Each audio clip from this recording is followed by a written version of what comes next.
We are back. This is Todd Sylvester with the Todd Sylvester Inspires Belief Cast. Thank you once again for joining us. I'd like to thank our sponsor, Veracity Networks, and my good friend Drew Peterson. Thank you for believing in me.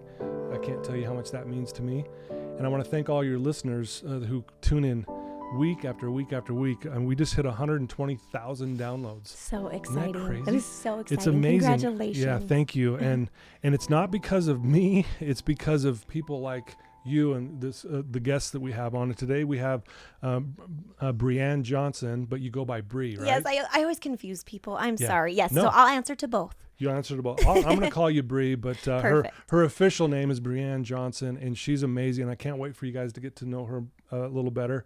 I do also want to give a shout out to that music. That's by Paul Cardall. He gave me permission to play his music at the beginning and end of our podcast, and it's just beautiful, and it brings a really good feeling in the room, and I hope you guys feel that as well. And so a little background on Bree. She's married to Jared Johnson, right? Yes. And you have, is it 3 kids? We have 3 now. I'm a mom of 3. Mom of 3. Wow. She's rocking the minivan. And, I love that thing, that driving box. Yeah. And, so she's the owner and creator of Ballet Blast, where she inspires women to love their bodies. And she does online classes, live workouts.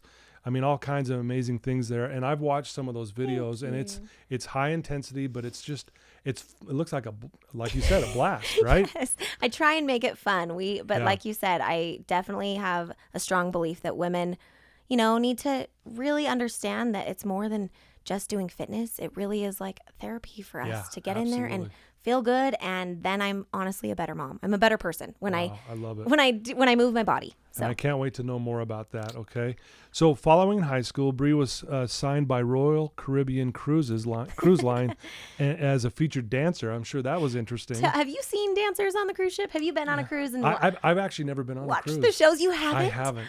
Well, and now with COVID, none of that for you. I don't know if that'll ever happen again, right? But after leaving that job, you were televised on the 3rd season of Fox television hit show So You Think You Can Dance, which is amazing. And by the way, she's an amazing dancer, which we're going to get into here. And she, since graduating from, you went to Edge, Performing Arts School, which is one of the best in the country. And they have trained Lady Gaga, J-Lo, Selena Gomez. I mean, all these amazing people, but that's where you train. So that's the studio that, all the stars that you would know in Los Angeles, that's where they would go to train. And I was lucky enough to get a scholarship there and go and train. So that is amazing. It was really, really awesome for me. And that's where I met my husband, actually. So I'm glad it went down. That's even better. Yeah. Yeah. And you were a former host at ABC4 Utah. We were just talking about that and all the great people that worked there. And I know Nisha did a podcast with you and Saray, and they're honestly the most quality people on that show. Nisha's like a sister to me.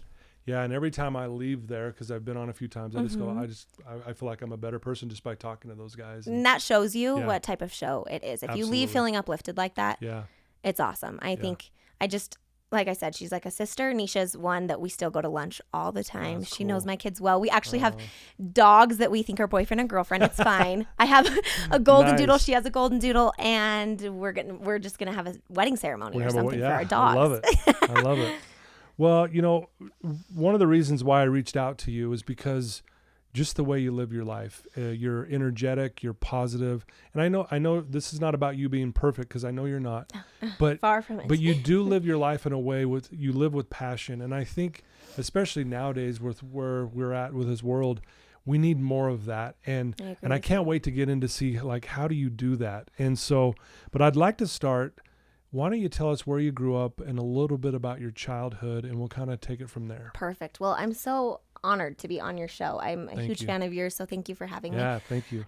So I grew up in American Fork, Utah, often referred to as American Fark. And I lived in what I now know was a really small town. At the time, I don't think I knew that I was in a small town. Right. But having left and now coming back, I realize I am a small town girl at heart, and I love that. So I grew up in American Fork. I have 4 older sisters, so I'm the baby of 5. Oh, wow. And then 8 years later, my parents had a boy. So my dad always wanted a boy. He's like the most man's man you've ever met, who wants to just ride his motorcycles and go hunting and, and he got 5 girls. So I know when I came out, they couldn't do the ultrasounds and things. Yeah. I know that I was kind of that, like, oh, darn it. Can we send her back up? Another girl? Yeah, another girl. We have 4 of them, another 5th. So I had to make sure that I really take care of my parents because I was their 5th daughter. So, and then my brother came and I lived a pretty, what I thought, traditional childhood here in Utah. And I think now looking back, I do see some things that, I hope to fix for my kids or help them understand. I think the perfection issue was really strong. Right. And I felt that a lot growing up, and I think it did a number on me in ways. And so now knowing that and seeing that, I think I have to fight that. Fight it every day and realize that like I am good enough. I am worth it. I am like I'm worthy. I'm worthy, right? Because I think I was always striving to have a resume rather than I am what I do rather than I am what I am. For sure. And that was something I did. I had a wonderful childhood and but that was something looking back. I feel like, man, I always was striving to prove to myself that I was good enough. Yeah. And I think, and I'm glad you brought that up because I think a lot of us, I think probably everybody on some level goes through that growing up. I think you're right. We compare, we're like, man, look at what they're doing and look at that and what can I do? And and we start saying those things like, hey, I'm not good enough. And isn't it kind of heartbreaking that like we can't just accept, I look at my daughter Stella, she's 8 and I'm like, I want her to know, whoa, it makes me emotional talking about my daughter, but I want her to know that at 8, the essence of you, like who you are as Stella Grace, like the little human that you are is enough. And it's perfect as you are. Like the things that you do on top of that and who you become on top of that, that's all great. But like you are incredible, the essence of who you are. And I think that's what I lacked as a child and it's played into my adult life. Right. So I think for my kids, I really try, and who knows if I'm even doing any justice there, but I really think that all of us, like you said, everyone struggles with that in some sort of a way. So well, and it's neat what you just said. You've noticed that that's kind of what you struggle with, and you're doing your best to maybe help your kids and maybe not go through that as maybe as intense as you did, but they probably will. Yes. And just because we're human and we're, you know what I mean? Exactly. And truth be told, I think my parents did a really great job of trying to let me know that the essence of me was great and who I am. But something about our human nature and how we are and comparing and now with social media and all the things that they're all dealing with, I say we all deal with, but our kids especially, it takes it to a whole nother level. Yeah. So I think it's something that at a young age we have to really start working on and help them understand. Yeah. And we'll and I'm glad you brought this up because we'll probably kind of keep referring back to this throughout our conversation today. And I do appreciate you sharing that. But I do want to talk about some of the things that you've done. I know when you were, I think, was it 12, you opened up and danced at the opening ceremonies at the Olympics. It's funny. You say these things and I kind of have forgotten. They're kind of slipped my memory. I'm You're like, oh my goodness. Did you know that? Yeah. Yes. So that was actually a huge highlight. I met George W. Bush. Really? Yes, I met the president. Oh, wow. How old was I? 12? Yeah, I think I was in 8th grade. So I was a little child of light. And if you remember back in the opening ceremonies here in Salt Lake, there were little fluff balls down walking around with little lanterns. And there was a lot of us. Right. We did have to do a pretty intense audition with Kenny Ortega, who did Newsies. And the audition was pretty intense. I think I had to do a back handspring or something. And then we literally walked around in circles. That's all we had to do. And sing that we will light the fire within. But it was a highlight. Oh, it was so special. And I did it with some friends. And that's when I thought, okay, this is cool. I want a career in this. I want to meet cool people. Really? I want to, that's when it kind of clicked. And I thought, I want to do something. At that young of an age. That's interesting. Yeah. Well, and I mean, so President Bush exited out of the tunnel. Let's see, he was coming on the tunnel I was exiting out of. So there was a few to get off the field. Yeah.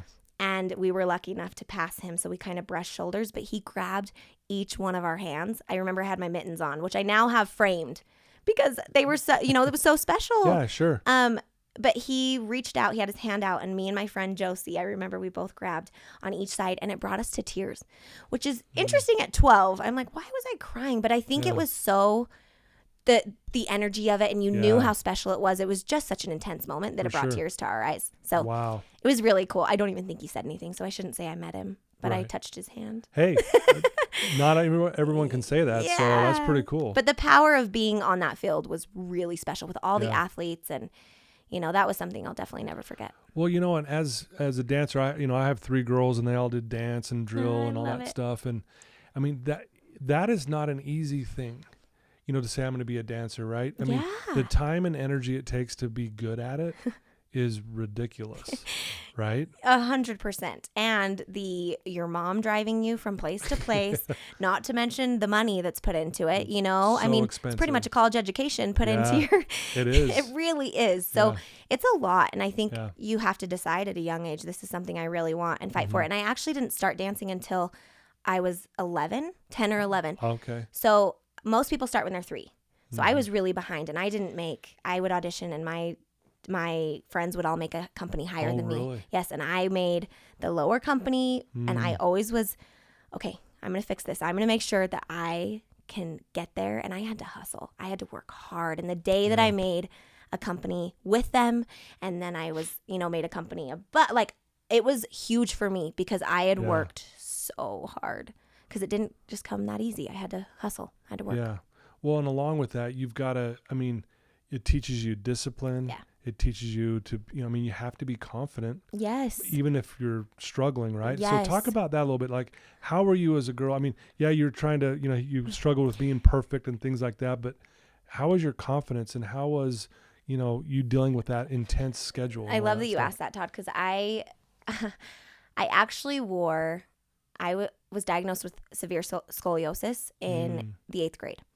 And they made me wear a body cast, pretty much. Really? Yes. So this was in the 8th grade, you're really vulnerable. Oh, yeah. That's a time that you do not want to be wearing a cast around your... Especially a body one. A body. Right? Thank you. Okay, like an arm cast you can get away with. Okay, so I am being dramatic, which I tend to do sometimes. So I'll pull it back. But it did cover my entire torso, went up into my left armpit and down into my hips. So when I would sit on a chair, it would touch the bottom of the chair. So I had to, and it would keep my spine in one place, so as I grew and my growth plates closed, that it wouldn't increase, right? That the curve wouldn't increase. So I had to wear that for 4 years, every day, 23 hours a day. So I wore that thing to school. The reason I was able to get out of the brace was training and dance, and it would strengthen my back. Okay. So that was another reason that when I would go to the studio, I found parts of myself. I felt free. I loved it. But looking back, the key was my advisors, my instructors. The people who later on, when I danced at the Edge in LA, I felt like they had to knock me down to rebuild me. And I didn't respond well to that. I needed a cheerleader. I needed someone who saw me and saw my potential and was there to lift me up every day, because school was beating me down. Yeah. Life was hard already. I mean, so I look back and I'm so grateful. I danced at Jazz and Place Dance Studio in Pleasant Grove, and then we moved to Lehigh. And Chelsea Beefus, man, this woman, she had so much heart and so much love for her girls, and I felt it at a young age, and that is why I loved it. I loved dance because of her. And I think when I would have those fears that we all do, or those doubts, like, I'm not good enough. Can I ever do this? Why am I doing? Who me? Who me to try and do that? Those things. She would attack it with so much heart and love, and always lifted me up. And I think that's why it became a form of therapy for me. A form of, I always describe dance as feeling the closest to heaven that I could. Really? Yes. When I dance, and I didn't know how to articulate that as a kid.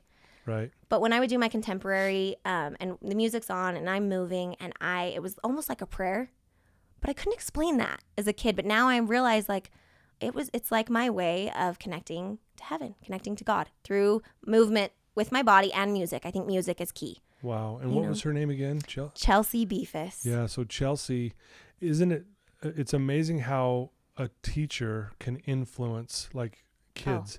And if let's say she hated being a teacher and she was, you know what I mean? What a different experience she would have faced with. I love that you just said that, because that's exactly, if it was just a job for her. Yeah. She's just like, she was there to just make money, but she was there with her heart and soul. Yeah. and I felt it and I knew it. And I'm now teaching dance again. I just got back in it this year. And I find myself channeling my inner Chelsea every day. And you do. I'm serious. You are.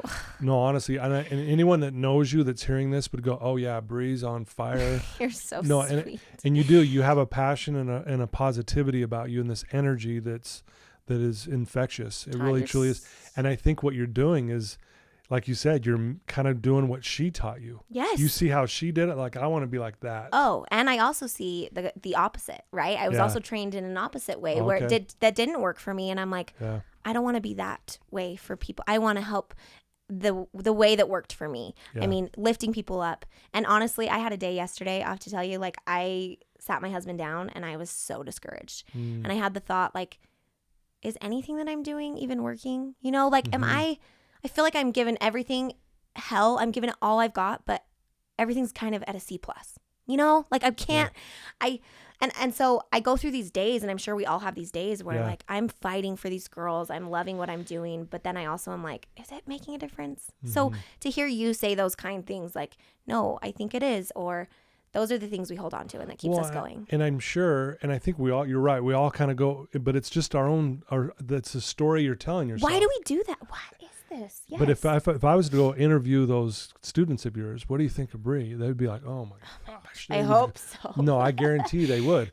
But I think we all do get that where we allow that story, that negative story to start playing in our heads, and that narrative. Yes. And so, but what we have to do is challenge those. But again, you did the right thing. You're talking to your husband. Hey, I'm just having a bad day, and here's where I'm at. And allow the bad day. Yeah. Right? Like sit in it and kind of, it was a bad day. Yeah. It was, and that's okay. We're allowed to have those. Exactly.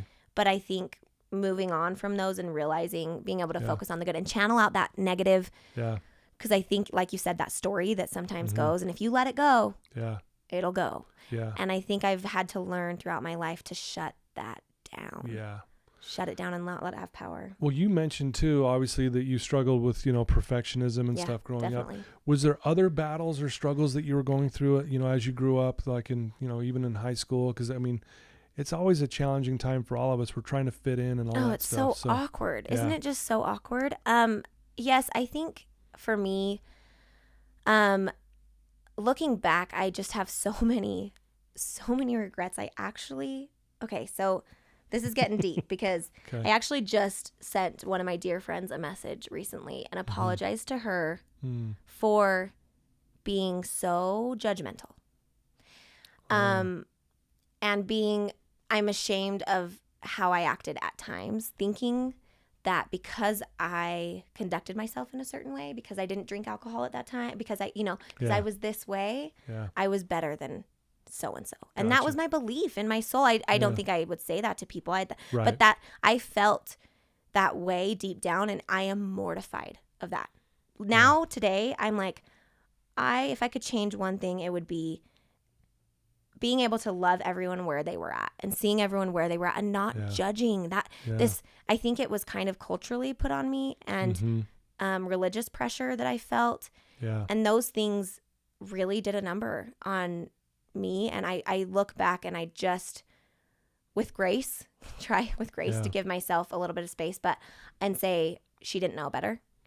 But I think that we all are struggling in so many ways, and I was struggling in ways too, but because I was maybe not doing what so-and-so was doing, I thought that, I'm really ashamed of those moments, and I feel like I definitely have come so far from that, and I'm so glad that now I see things through a different lens. Yeah. And it's taken time. I've had to shed a lot of religious, find my balance, There's a lot of things that I love about how I grew up, and I love about the religion that I'm a part of, but there's also a lot of things that I've had to say that doesn't sit well with me. I'm taking that out of my closet and I'm putting it to the side. Yeah. And I gotcha. So, in high school, I think so many of those things, feeling the shame and guilt and things that were not really, they didn't need to be there. Right. Does that make sense? No, it makes perfect sense. Thank you for, sharing that. Yeah. And I think a lot of people can relate with what you're just saying. And this is one of the main reasons why I do this podcast. Yeah. Is for people to understand we're all in this together. We're all the same. Totally. And as you were saying this, Bree, I was thinking how human value does not fluctuate. It only fluctuates in the story we tell ourselves, right? Right. We're all at 100. There's either no special people or we're all special, right? Exactly. But the only time it fluctuates is just in our own mind. Right. But the truth is, you know, I mean, you look at your beautiful family, right? And you look at your beautiful kids, and they're gonna go through that where, oh, I don't feel good enough. But you look at them and go, your value doesn't fluctuate. I don't care if you screw up. 100%. Right. So I'm so glad you brought that up, and I think so many people wrestle with that. They do, and I think for me, it was really hard to shed those deep-rooted beliefs of, you know, thinking a certain way. Right. And I want to be and I want to lead my life in a way that is, I see you for you and I love you for you where you're at. We're all in different spaces, and life is hard. I mean, motherhood is hard. Marriage is hard. Like, it's lovely, but it's hard. There's a lot to all of it. You know? It's work. It's work. Yeah. It's fulfilling. Yeah. But it's work. Yeah. You know, someone once told me, a really good friend of mine, the definition of love is sacrifice. Oh, I love that so much. Right? And you think about in a marriage, what are you doing? You're sacrificing all the time. Every day. With your kids, you're sacrificing 24/7. Every day. And you do it because you love them. Mm-hmm. But again, you're right. You have those moments where you're like, man, this is tough. Oh, honestly, and I couldn't imagine. We just said this yesterday. My husband and I, we can't imagine our life without our kids. Right. Like, at all. But man, this is tricky. Like, man, what are we whoa, this is hard, you know? Wow. And my oldest is 8, so I still have it coming. Wow. Well, you know, and I thank you for sharing that. I mean, there is so much to talk about what you've done in life. And you were talking about resumes, and I know that you're more than just this resume. But you've done a lot. I mean, you went to Edge Performing Arts. Am I saying that right? Performing Arts Center. Tongue twister. So it's considered one of the best in the country. We talked about that earlier. Tell us about that experience, because that had to have been pretty intense, and at times maybe even like, man, I can't believe I'm here. Oh, almost break me at times. Yes. Right. And also very honored. Like, wow, how did I do this? So truth be told, I was actually on my way to being a cougarette at the time. Okay. So I had done some drill team, and I loved everything that I had done there. And my parents really were kind of pushing the BYU route. Yeah. And which, by the way, we should mention cougarettes, for what it's worth. If you don't understand, they're like the best in the country. Incredible. Right? They are incredible. So if you've done drill team in high school, I mean, cougarettes is the end all be all. Like, if you're a cougarette, you've arrived, you know? Right, yeah. So I was shooting for that. Truth be told, my ACT score wasn't quite where it needed to be. So welcome to the club. Okay. Thank you. Thank you for making me feel better. So I had taken that a few times. I was in the works. We were talking to admissions. And then this audition came. A friend told me about it, and I said, Mom, please take me to LA one last time. Just take me. I was working at the Brick Oven. I don't know if anyone knows the Brick Oven. Yeah, the Brick Oven. I was serving at the Brick Oven.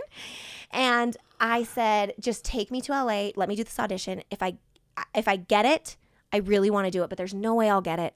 I'll go to BYU after. All right, let's just try. Let's do it. Yeah.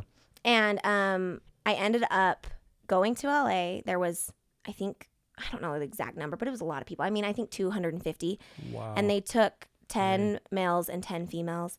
And they did take me in for a body evaluations, Todd. This is real. Whoa. So I've heard about those, but I didn't know if those were real. Yeah, this is real. So I danced, and I was feeling pretty good about it. They narrow it down. And then they pulled me and 2 other girls in and said, hey, we just need to look at you. Can you take your shirt off? But we're more sports bras, right? And our biker shorts. But they just wanted to evaluate our bodies. So right then I turned into an object.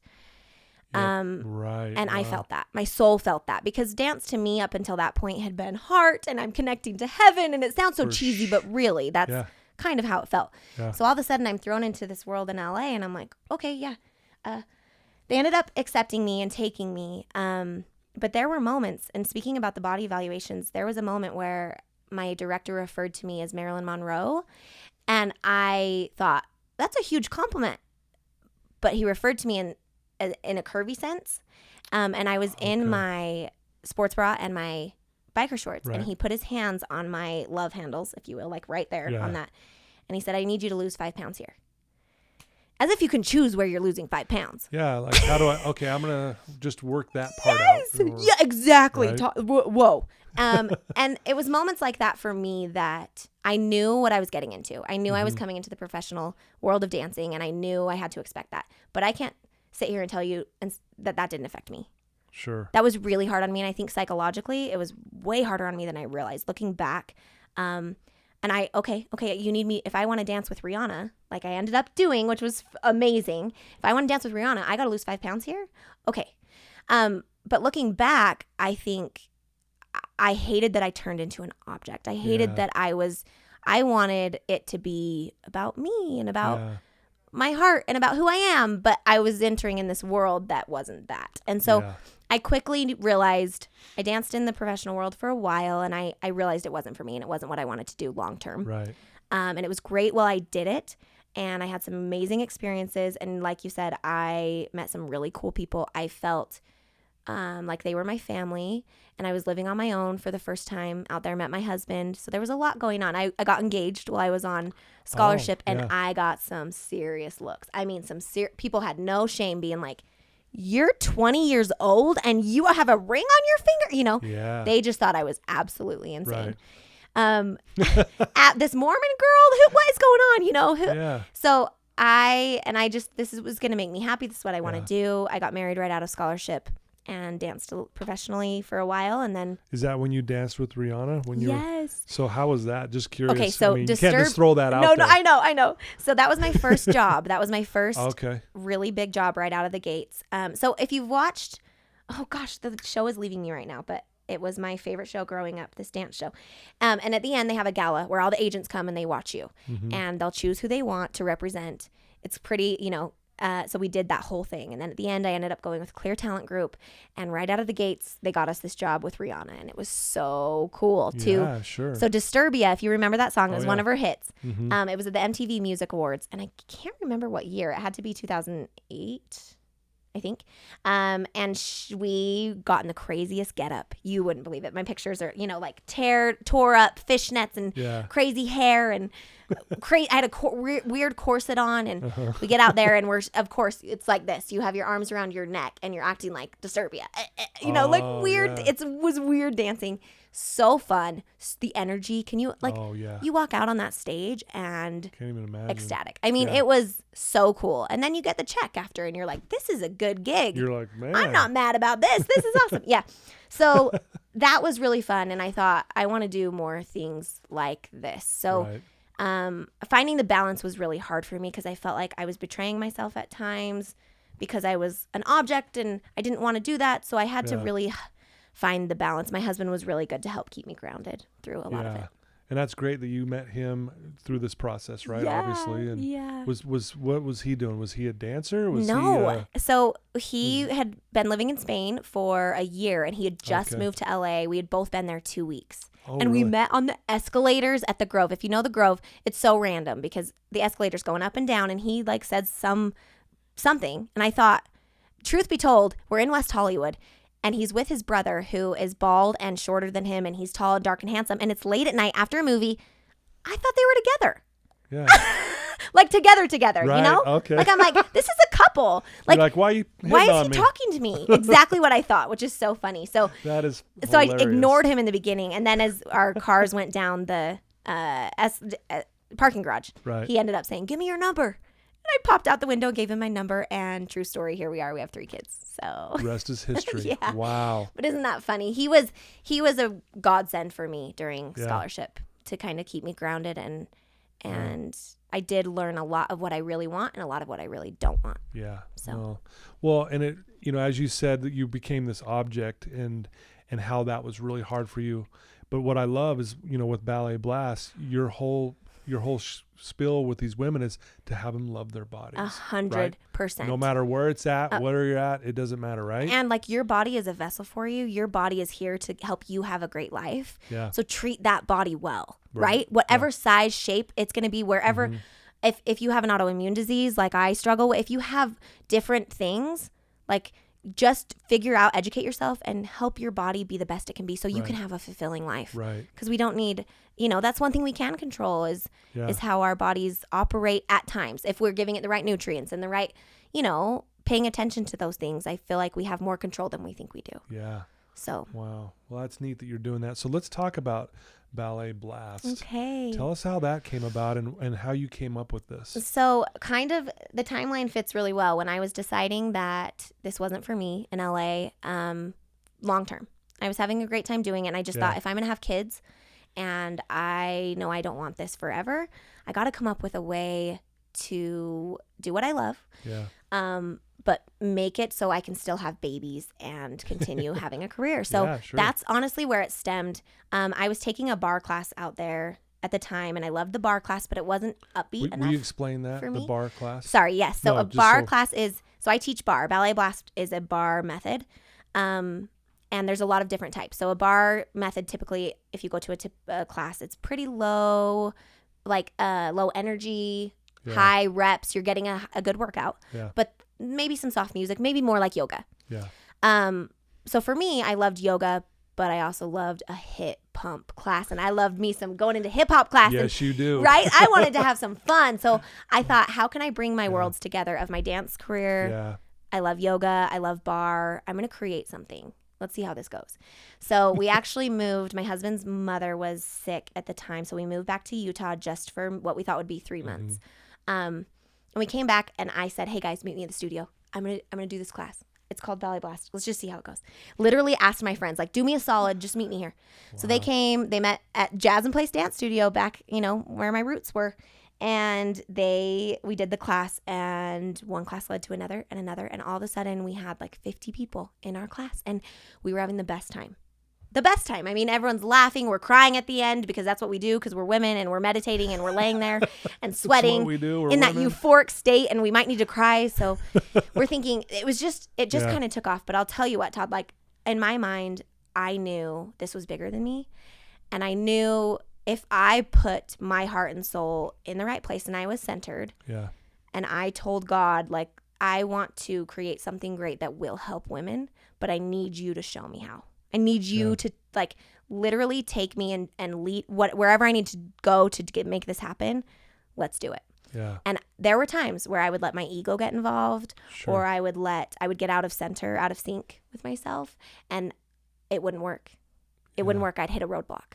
Wow. But then when I would bring myself back to, okay, this is what we're doing. Where do you want me? How can we make this happen? Snowball of people would come into my life. There were opportunities there. It would just build. Instructors would come. At one point, we had 12 locations running here in Utah. Wow. And instructors running it, and it was thriving. And it was while I was on Good Things Utah at that time before I had my baby, and women, feeling better about themselves all over the place. I mean, it was, like I said, it was bigger than me. And I knew that I just had to keep my head and heart in the right place to keep it going. And so fast forward 12 years, we're still doing it. 12 years later. Still in it, yes. Congratulations. Thank you. That is amazing. Because a lot of people have these great ideas, and maybe they don't act on it, or they try it for a minute, and they're like, well, this is going to be too hard, or they stop. But I'm sure you had moments where you're like, do I want to keep doing this? That fear, that voice you talk about. Like, that's one thing that I think people don't understand, that anyone who's been successful at anything, they fight that voice. That everyone has that voice on their shoulder that's telling you, who are you to do? People don't like you. What? Shut up, right? Like, literally, that's kind of what I hear in my head. And you have to shut that down and say, no, I'm going to do this because I believe in it and I want it to happen. And there's been downhills, uphills through all of it. But now it's mostly online. I do have a few locations going, but the great thing about online is I'm able to reach so many more people. Yes, right? A lot more people. And it's really flexible with my schedule with my kids. So I've just kind of, I feel like I've pivoted every point in my life to kind of make it work with my family and to still feel like I'm helping women feel better and stronger. Well, it's interesting as I'm listening to your story here. We can go back to, kind of how your parents raised you, and is it Chelsea? Yes. And the experience you had with her. Yes. And how you were like, this is what I want to do, and I want to do it this way. Yes. And you just took it and ran with it with all the other things you've been doing in your life, right? Yes. And to have the confidence to say, hey, I want to go to LA. Take me down there, Mom. Let's just go. let's just try this. I know. It gives me takes a lot of guts and a lot of courage to just, go do something like that. It truthfully does. And let me tell you, when you say confidence, I almost want to correct you because I'm like, I don't consider myself confident. Like I struggle with all the thoughts every day of, am I enough? Am I doing anything that matters? Like all those things. But I think the confidence that you're talking about or that you're seeing or that is perceived is me being fearless. Yeah. Like I allow myself to get in that space of, I'm not going to let the fear hold me back. Yeah. I'm not going to let the fear stop me from going to that audition. And if I get turned down, that's fine because I've been turned down 1,000 other times, but I'll try again. Right. So I think it's the fear because I think a lot of us struggle with that confidence of, who really is confident? People might look confident. And people tell me that a lot. You're confident. And I'm like, but actually I must be good at pretending I'm confident or something because I'm not. I am good at throwing the fear aside in most things. And I will tell you in my marriage, it's really hard.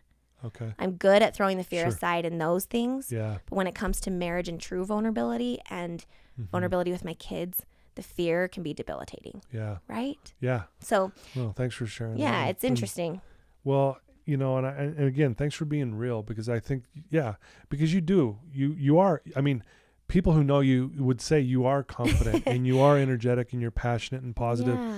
But again, you're human. And for you to say this, I would go, okay, I get it. Oh, totally. So my question would be then, what do you do then? What does your day look like for you?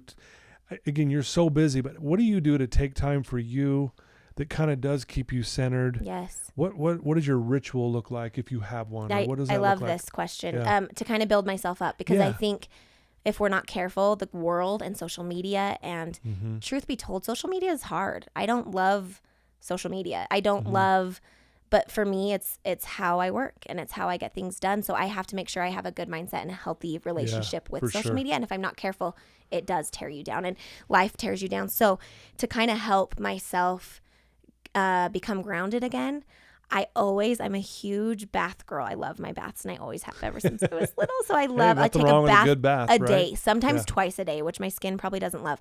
But for me, it's more than the bath. It's about taking a moment, getting my phone away from me, just sitting with myself and actually listening to my thoughts. Yeah. And I think water, I heard recently that water actually is, it's one of the most soothing. Absolutely. What did I hear? But it made sense to me. I was like, that is why I've been so drawn to water. Yeah. And it kind of resets me. So in the morning, I'll take a bath. I'll take a bath at night and kind of reset my energy. Sure. And I love writing. I'm not great at writing, but I love writing. And I feel like that's when my soul can just kind of go. Right. Is it kind of like journaling? Like you just kind of write down your thoughts of the day? Kind of like morning pages. You hear those morning pages. Yeah. I love that. I love opening my journal and just going, and I feel that's very therapeutic for me. But I think also grabbing my kids and grounding with my kids, whether it's a prayer, it's an intention, affirmations. I'm really big with my dancers right now. I have them all set. They write on their mirrors affirmations. Yeah, so you posted something that I commented on of that girl who put and I was reading those. I'm like, Dylan, how would you not feel good after that? Could you believe how profound those were? It was amazing. So she's, I think, 12, maybe 13. A 12-year-old. Can you believe? It brought me to tears when she sent that to me because if I would have been telling myself those things and starting those habits when I was 12. For sure. And I often get, and probably a lot of you listening are thinking, oh my gosh, that's bogus. Like I used to think that. Yeah. Those affirmations and writing things down, and does it really help? I'm telling you, we're 6 months into working with these girls at dance, and I've been asking them and watching and paying attention, and I have them doing affirmations morning and night, and watching the difference in them is crazy. Yeah, I just had one little dancer blossom like you have not even seen, come out of her shell this past week, and I pulled her aside and said, oh my goodness, what's happening right now? You have to continue this. And I know that it has to do with her helping to build herself up. Absolutely. So so they're 12 doing it. I'm an adult doing it. And I think those moments, I also taking time to sit with my husband and really let myself take off my masks and get vulnerable and sit there and be able to really chat with him and tell him how I'm feeling that day, not just what's going on, but like, this is what's on my heart today. Yeah. What's on your heart? Yeah. And I feel like that's really good to help us reset for the following day or the following week. And on Sundays, I've started planning out the week. I'm kind of last minute. I'm not a very good planner. But I've kind of set intentions, set goals for that week for my family, myself, and then it kind of holds me accountable until the next week. And I just think taking those moments to reset throughout the day and taking a breath and asking myself where this is coming from. Yeah. What's going on inside of me if I'm having this thought or I'm triggered in a certain way, or where is this coming from? And let's kind of figure that out for a minute rather than just breezing past it. Wow. I love that. Thanks for sharing. That was so well said. I love it. And again, those affirmations, I do them. I love that. And, the sports science has proven that when you say something out loud, it's 10 times more powerful than if you say it in your mind. So I did not know that, but I believed that. I didn't know that was actually it truly is. The studies show that it's 10 times more powerful. So that's why we got to be careful what we say. So if we say something negative, yes, right? Yes. Then it's 10 times more powerful when we say it out loud. So we got to be careful what we say. Oh. But when you got these girls and you're asking earlier, am I really making an impact? When I saw that post from that girl, I teared up. Oh. I was like, oh my goodness. A 12-year-old. So, and that's from you. Thank you. I mean, it really truly is. I mean, your influence is helping these girls go, okay, I'm going to believe in myself. And the same experience you had with Chelsea, one day that girl's going to be on a podcast going, I'm here because of Bree That is Johnson. my hope. That makes me. I guarantee it. I mean, I feel chills just saying it. I'm not kidding you. and that's the influence. And I promise you, there's a reason why I had you on here. And this might sound corny to someone listening to this, but I felt drawn like I got to have her on. It's so nice of you to say that. Like, it's just the truth. Because you honestly like doing things out from my heart. And I feel like sometimes I do it. It's honestly, I'm misunderstood a lot. Let's be honest. Like, and I have been throughout my life. I think I'm a very high energy person. Yeah. I am. I think people get intimidated by you. I don't know. I think that's what it is. I think I am. Is this woman like, misunderstood? Wow, how is she so like this? Yeah, and I'll tell you on Good Things Utah. Yeah. When I was first on that first year, I got ripped to shreds. Really? Oh, Todd, like from people just commenting Facebook. So Nisha had mentioned that early on they didn't have Facebook and they didn't have to deal with the comments coming in through Facebook. Yeah, sure. They would get calls, and that was hard. But getting Facebook, they hated my hair, they hated my face, they hated my voice, they hated my. I heard everything, Todd, wow. To the point where, it was hard, and in the moment I would say it's fine, it's not affecting me. But it did. And I think so much of my life I've been misunderstood. I've always been told I'm too much. I'm a lot. And I get it. I'm a lot. And I've learned to actually love that part of me. Yeah. I'm a lot. But guess what? I'm a lot because my heart is freaking big. Yeah. My heart really is big. And these girls, I want to help these girls. I want to help my family. I want to help these women. Yeah. I want to make a difference. Yeah. And so it's okay if I'm too much. So for you to say that you felt something from me, oh, for sure, it means more than you know, because it really is from my heart. Yeah. Well, and to be honest, you are big. You do. Meaning you come in with you walk loud. Like your energy introduces itself the moment you walk into the room without you saying a word. But but that influence you have on those girls, that's what they're going to remember. And that's who matters most, is not just those girls, but your own kids and your husband and the people that matter most. They're like, man, I wouldn't want it any other way. It's the people who are insecure, honestly. And I do this for a living, so you can't debate me on this. That it's when we're insecure and we see someone like just bigger than life, that the way to make ourselves feel better, we will cut you down. We will like, oh yeah, I don't like your hair, I don't like your voice, I don't whatever. Right. And it's because they're hurting. And if they were honest, if I could get them on here, I could scrape that all away and go, why are you hurting? And they would break down and go, yeah, I don't know. I said that because I just feel crappy about me. Gosh, and isn't it such a sad? It's sad. I just never want to be that person. So for what it's worth, those comments were not necessarily directed at you per se. I know they were, but they definitely were. It was more about them than you. Well, thank you for saying that. But And anyway. I think that the truth of it, you're probably right. But it hurts, man. It burns, you know? Like, I think we all want to say, we don't care what people think. We don't care. But like, we do. And it hurts. And when you're living, I think when you live with your heart open wide, cracked open, and you're trying, then it's those things that make you want to shut it, pull it back. Right. Okay, I'm going to protect my heart, and I'm just going to give it to my family, and that's it. Yeah. But guess what? I'm not happy doing just that. I want to do that, and I want to do a lot more. Well, you're meant to do more. Yeah, I want to. Yeah, for sure. I think when we struggle, like you look at your struggles growing up, I think it's all that adversity is the wake up call to your greatness. Yes. It was just waking you up, and you've woken up, and seriously, I love what you do. I love how you carry yourself. And I know you're not perfect. And I don't sit there and go, gosh, she must just have them all. I just love how you are vulnerable, and the way you present yourself, it's authentic. So thank you. It's really cool to watch. So much. That means the world to me. And I really just hope that I can be, it sounds cheesy once again, but like, I want heaven to work through me. I want to be bigger than me. I want that. And I think if we all could kind of tap into our power that. Do you know, I just saw, Avengers, the last Avengers movie. This is so silly.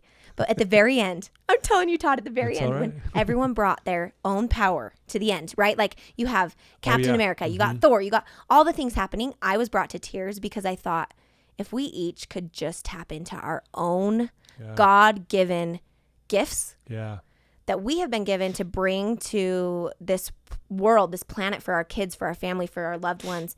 But I think our insecurities get the best of us. Yeah. And my wish for everyone, and for myself especially, is to not let that stop us. Right. And to pull it away and bring our gifts to the table. Yeah. And what a incredible world it really would be, right? Especially with all the pain and heartache right now. Yeah. Like, let's all rip that apart, and let's bring our gifts and not let people try and tear us down and make us not. Exactly. I love that. Very well said. Thank you. Avengers shout out. You like that? That was very good. Very good. But I did. It was kind of a spiritual moment for me to be like, oh my goodness, this is really powerful. Yeah. You connected with that, and that's great. I love it. Well, if there's someone listening to your story right now who is just maybe in a dark place, they're struggling. And I mean, obviously you've shared a lot of great things already. Beautiful stuff. If they're that one person that's listening right now that's just maybe feeling a little bit hopeless, what could you tell them right now that might help them? Tomorrow's a new day. Tomorrow's a new day, and it's okay to hurt today. It's okay to sit in it today. But like, gear up and educate and find someone who loves you. Find a friend. Find someone who cares, because there's plenty of them. There always is. Yeah. And I think sometimes we feel alone. I know I have a lot. But I know that there's always someone I can reach out to, and always some help that I can get. And tomorrow is a new day to start talking to yourself differently and see things differently. So wherever you're at and you're stuck in that funk, and it's part of your path too. Yeah. It's part of your journey, right? Yeah. This is going to take you somewhere great. So take it, learn from it. And tomorrow, like, it's going to be a little bit different, and it'll be awesome. And I think I've been there plenty of times in my life, especially we didn't tap much into the marriage stuff, but marriage has been really tricky and really hard. You know, you bring two people together, and I think in those moments of taking each other's cores and finding you basically just bring them up and bring it out to the surface, right? Yeah. And I think there's been a lot of hopeless times for me where I've thought, oh my goodness, can I do this? Can we do this? We both have thought, this is hard. Sure, yeah. And then the next day comes, and we fight, and we educate, we learn, we get therapy, we meditate, we do all the things that you do, the things in your book that are going to help you, and eventually you'll climb. You'll keep climbing. We're all doing it. We're all climbing, and each day, hopefully tomorrow, we climb a little higher, a little more. Yep. Again, very good advice. I love it. That's fantastic. Thank you. So good. Well, if someone wanted to reach out to you and learn more about you, maybe find out about these classes and things that you do, what's the best place for them to go? Probably my Instagram, which is Ballet Blast. Often gets, people are like, Ballet West? I'm like, no. Very, very different. Very different.